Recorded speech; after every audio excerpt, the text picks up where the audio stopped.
So it's been a little unusually warm this year. We're finally starting to drop down into kind of our normal temps. Right now I think it's about 59 degrees. So it's this is definitely one of my favorite times of the year. So I gotta kind of get the wood stove up and going here, because usually what ends up happening is my wife ends up calling me at some point and I'm not at home, and she says I'm cold, I want to start the stove, and then it's like trying to either walk her through that. So I'm just kind of trying to get ahead of the curve a little bit here and try to get things opened up.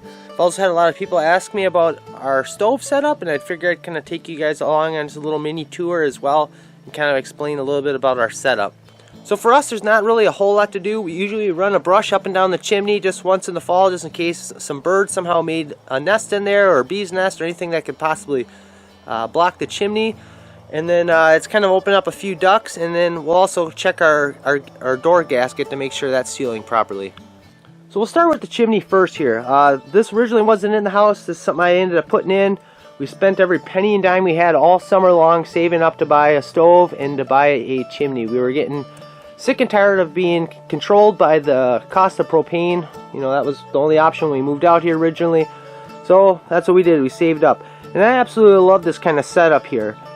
The thing that I really like about it is I don't have to get up on the roof. We get a lot of snow up here in the winter, and down here at the very bottom there's actually a little clean out cap down here, and I can just untwist that, and it takes me less than 5 minutes to brush this. I brush the chimney once a month, and generally I don't even need to do that. I'd just rather be safe than sorry, and it takes me such little amount of time that it's well worth it. I keep my brush and all the kind of the fiberglass rods all hooked up and set up in the pole barn. I just walk out there, unscrew that cap, run it up and down, and away I go.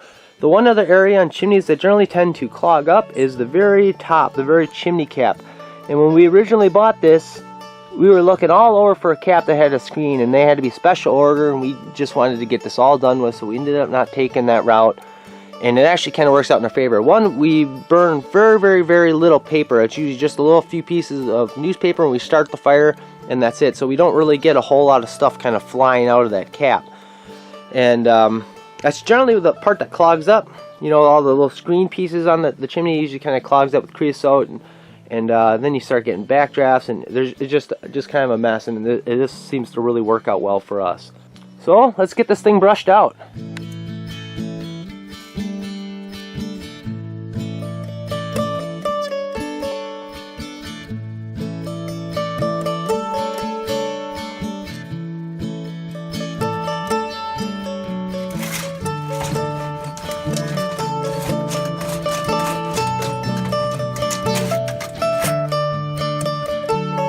So a little bit about the brush I'm using. I'm using a poly brush.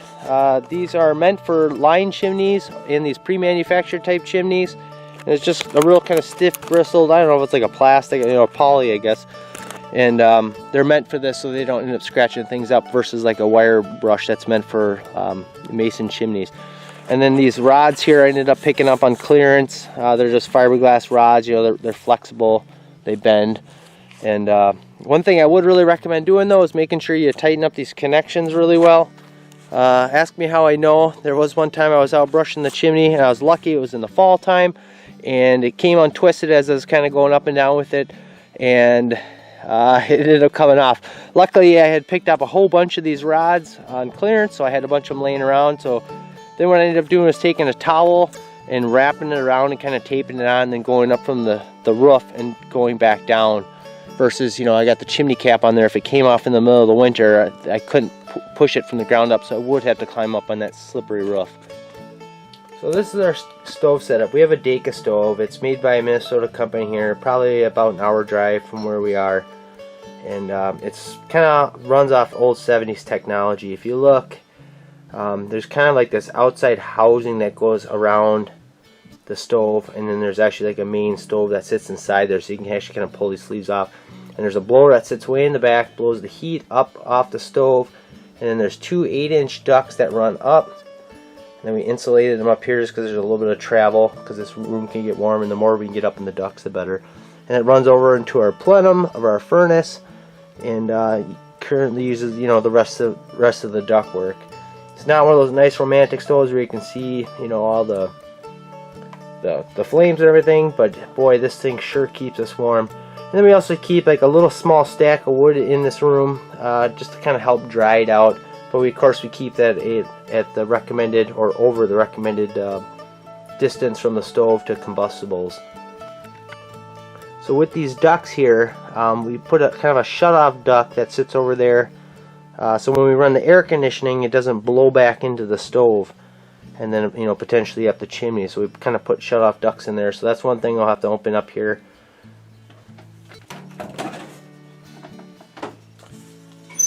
So the one other thing we're going to test here real quick is the gasket. Usually there's like a rope gasket that goes around the door and helps seal everything up. The way you test that is just using a good old trusty dollar bill. What you do is you take it in your door, shut it, and if you can pull it out, that means it's time to replace the gasket. And of course you probably want to go around your stove a little bit and kind of test all the areas just to make sure everything's sealing up in the right place. But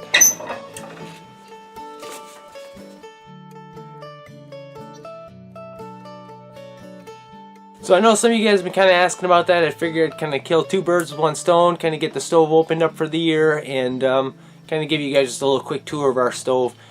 Now it's just trying to be as tough guy as we can, or feel like being this year, and see how long we can kind of hold off before lighting this thing.